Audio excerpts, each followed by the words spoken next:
Get ready for the dictation. 5 seconds to go. Start. Mr. Deputy Chairman, sir, I would like to bring to the attention of the House to the severe drought situation in Tamil Nadu, which has caused total crop failure in the entire Tamil Nadu. This has resulted in about 200 farmers losing their lives either due to heart attacks or by committing suicides. The state has recorded an average rainfall as 59% with a deficit of 41%, which is the lowest in the last 140 years. Some districts, which are considered greeneries of Tamil Nadu, received only 20% rainfall. There is no rainfall, there is no Kaveri water, and there is no groundwater also. Many farmers, in their anxiety, have somehow earned a living by taking loans at very high interest rate, and many of them have pledged their jewelry. With this amount, some farmers started deepening their wells.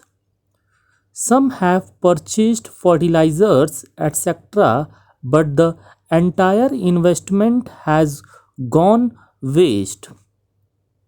Added to their misery is the demonetization, whereby they could not pay daily wages to the farm workers. While the Tamil Nadu government has declared all the 32 districts as drought hit, the compensation declared by them is inadequate. In this grim situation, the center has to come forward to help the state with adequate compensation with a special financial package.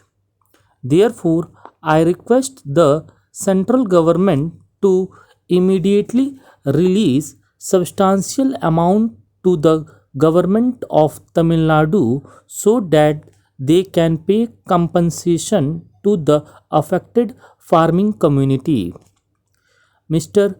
Deputy Chairman, sir, with your permission, I would like to bring to the notice of the government the apathy towards the private poll workers engaged by the Visakhapatnam Dock Labor Board and the manner in which their lives have been ruined by the concerned authorities.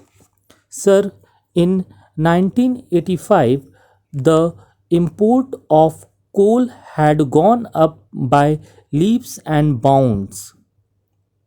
The Dock Labor Board had some permanent employees, but the number of permanent employees was inadequate to meet the requirements. Therefore, the Dock Labor Board has decided, with the concurrence of the Ministry of Shipping, to engage private workers to handle the unloading requirement at the Visakhapatnam Port Trust. The total number of temporary workers engaged at that time was 1000.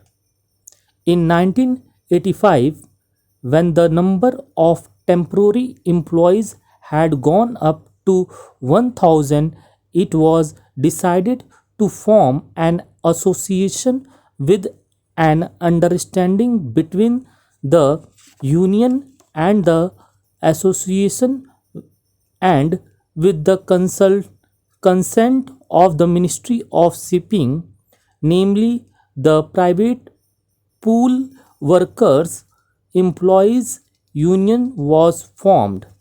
Sir, in 1994, an agreement was also had been executed between the union and the association.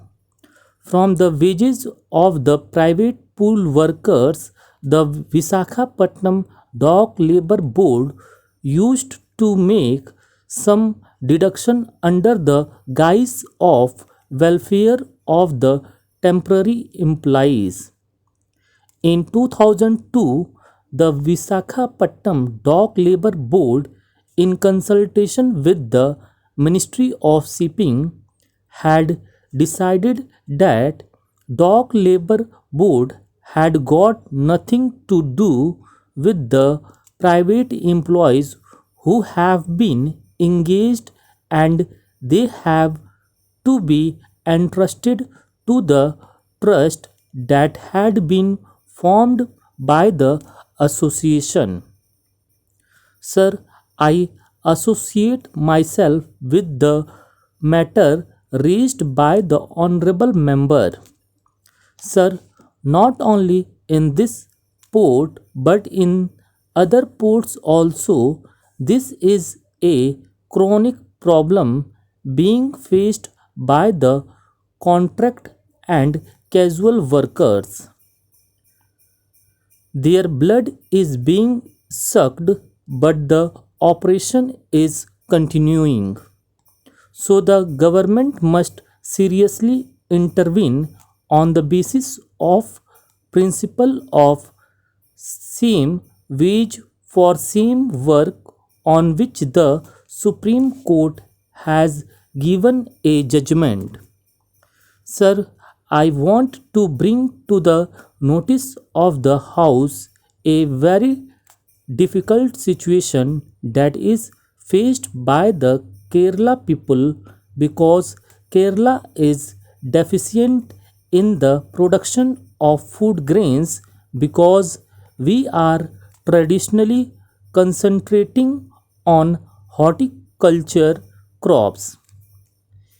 Even the previous central governments used to help us by making available food grains for distribution among the people, and in 1960 statutory rationing was introduced in the state of Kerala, and then we used to get more than 20 lakh tons of food grains per month for distribution.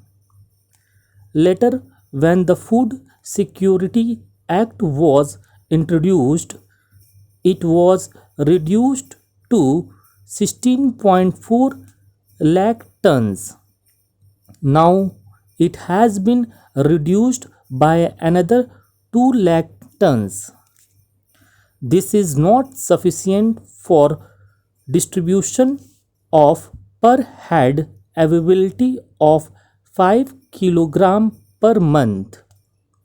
Because of this, in the public market, the price of rice has gone up to more than rupees 40 per kilogram. They had represented to the Prime Minister and the concerned minister to make available the necessary quantity of grains so that there can be price stability in the open market, and all those who are considered below poverty line can be given at least 5 kg of food grains per month. So I request to the government to immediately make available 2 more lakh tons of food grains to the state every month. I hope the government of India would take it seriously and find a solution to the representation made by the Kerala government for the Kerala people. Stop.